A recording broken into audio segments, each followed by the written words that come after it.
আচ্ছা করবে যখন তাহলে যা বটে উপাসনার পথে যা বটে বিয়ে কর না বিয়ে করলে হবে না যা বটে। আরে আজ কেউ 5টা মালা দিচ্ছে সেইগুলো তো পরম পিতা আসার সময় সবাইকে নিয়ে এসেছে। বলুন আমরা যাওয়ার সময় কি আসার সময় কি নিয়ে এসেছি? কিছু আনেনি, হাতার পা। তাহলে যাওয়ার সময় কি নিয়ে যাবো? না কর্ম নিয়ে আইছে সবাই বলি কি? আমার মা বললো না কিছুই নিয়ে আসেনি, নিয়ে আইছে শুধু হাত পাকে নিয়ে এসেছি, আর কিছু ছিল না দেহের মধ্যে।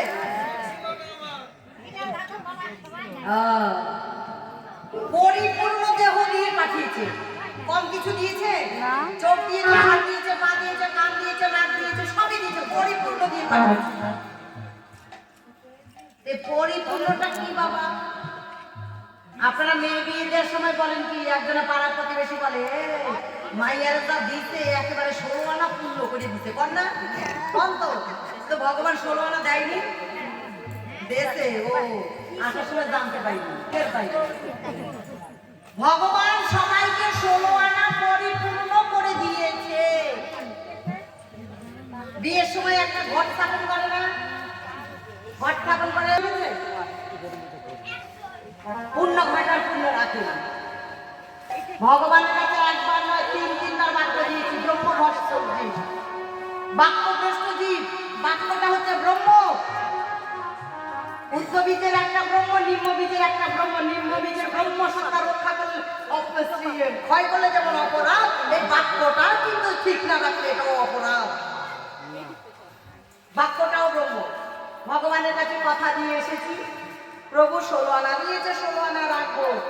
ঘটা করে ঢাকন পিটিয়ে বাড়িতে নিয়ে এসেছেন কি? পুত্র বধূ। পুত্র বধূ আনেননি, পুত্র বধ করার যন্ত্র নিয়ে এসেছেন। হ্যাঁ, এসে কি করলো? রক্ষা করেছে। পূর্ণ ঘটা পূর্ণ রেখেছেন, আবার পূর্ণ ঘট একেবারে অপূর্ণ 16 আনার থেকে কয়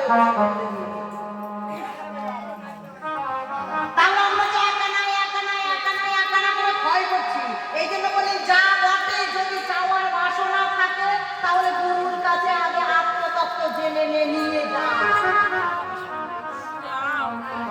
গুরুর কাছে যা, গুরুর বাসনার আত্মতত্ত্ব জেনে নে, বাচ্চার সম্মান জেনে নিয়ে যা।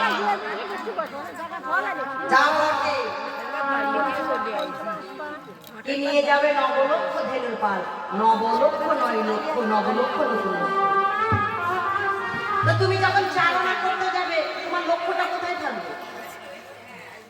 গুরুর চরণে রাখবে। তাহলে তোমার যদি গুরুর চরণে লক্ষ্য থাকে তাহলে তুমি চারণা করতে গিয়ে ভয় থাকবে না।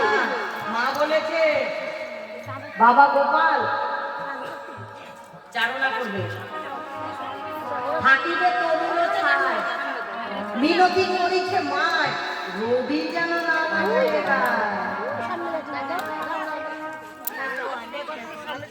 যখন চারণা করতে করতে দেখবে উত্তপ্ত রবির তারা, তখন সে তাহলে বৃক্ষের ছায়ায় বসবে। বড় বড় ধরে দেব না। আহা বাবা, এ হাটে নাচিয়া গাইয়া দক্ষিণে যাইবে অনেক জনা, এ হাটে নাচিয়া গাইয়া রচনা পাইবে 2-1 জনা। এ হাটে সবাই নাচবে, সবাই গাইবে, কিন্তু সবাই রতন পাবে না। দক্ষিণ মানে কি? দক্ষিণ মানে মায়াময় জম্পতি। এই স্থানে আছে ধন, যদি দক্ষিণে খুদিবে ভীমরুর বরুলি উঠিবে, খুদিতে গিলিবে তোমার। উত্তরে খুদিলে আছে কৃষ্ণ অজগরে, বন্যাই পাবে খুদিতে গিলিবে তোমার। পশ্চিমে খুদিলে তাহা জন্মে এমন হয় সে বিঘ্ন করিবে ধন হাতে না পাবে। পূর্ব দিকে তাতে মানি অল্প খুদিতে ধনের হাড়ি করিবে তোমার হাতে। তাহলে ধন লাভ করতে চাও পূর্ব দিকে যাও, দক্ষিণ দিকে নয়। তাই এই হাটে নাচিয়া গাইয়া রত্ন পাইবে 2-1 জন। সাবধান, নাচবে গাইবে সাবধান। এই জন্য সাধুকে বলেছে সাধু সাবধান, কলা খাও আধান, গোটাটাকে মাংস খান। কি সাধুকে তো বলেছে, সাধুকে তো বলেনি? সাধু সাবধান, কলা খাও আধান। কি রাধে রাধে, আধান কলা খেতে বলেছে, গোটাটা খেয়েও না। সাধুকে সাবধান করেছে, বারবার বলেছে সাধু ওর যেই ওই সাধু, ফের সাধুকে সাবধান করেছে, জীবকে নয়, কারণ জীবের ধ্বংস স্বভাব। এই জন্য বৈষ্ণব মহাজন বলেছে তুমি যখন এসেছিলে তখন 16 আনা দিয়েছে, আবার তুমি বলেছো আমি 16 আনাই রাখবো, কিন্তু 16 আনা না রেখে তুমি কি করেছো? পশুর মতো আচরণ করেছো। পশু তো মানুষের থেকে ভালো।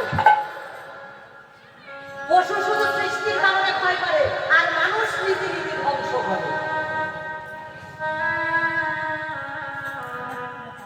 কি বাবা, পশু শুধু গরু একবার বছরে ক্ষয় করে শুধু সৃষ্টির কারণে, ছাগল বছরে 2 বার শুধু সৃষ্টির কারণে, আর তুমি মনুষ্য জাতি দুর্লভ জন্ম।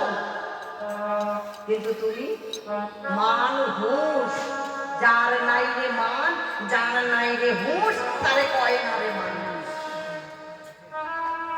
তাহলে হুঁশ যদি থেকে তাহলে বেহুশের মতো কাজ করো কেন? হুঁশের মতো কাজ করতে হবে, তবে তো মান হুঁশ হতে পারবে। এই জন্য বৈষ্ণব মহাজন বলেন সাধু সঙ্গের প্রয়োজন।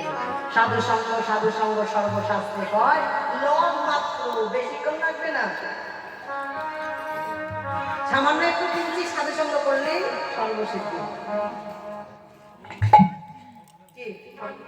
সাধু সঙ্গে অবৈষ্ণব সেও ভক্ত হয়, অগঙ্গার জলে যেন গঙ্গা। তাই আজ গোবিন্দ আমার গোষ্ঠী যাবে, সর্বন লক্ষ্য করবেন মায়েরা, আপনারাও সবাই এসেছেন চারণা করতে। আগে বলেছি চারণা যদি করতে হয় 16 আনা ঠিক রাখতে হয়, গুরুর কাছে গিয়ে উপাসনা জেনে তবে 16 আনা নিয়ে চারণা করতে যাবে। কেন? লক্ষ্য একটাই রাখবে যে আমরা এসেছি শুধু আনন্দ করতে করতে জীবন কাটিয়ে দেবো নয়, আবার যেতেও হবে। বেলার দিকে লক্ষ্য রাখো, বেলা যখনই ডুবে যাবে বাড়ি ফিরে চলে যেতে হবে, কেউ থাকতে পারবে না। তাই গোবিন্দ আমার যখন প্রতিদিন গোষ্ঠী যায়, তোরা প্রতিদিন আপন আপন ধনুবাসের পাল নিয়ে এসে এখানে ক্রিকেট খেলা দাঁড়ায়। সবাই আপন আপন ধনুবাসের পাল নিয়ে চারণা করতে গেলে নিজে পাল নিয়ে তো করতে হয় নাকি? অন্যের পাল নিয়ে তো করা যায় না।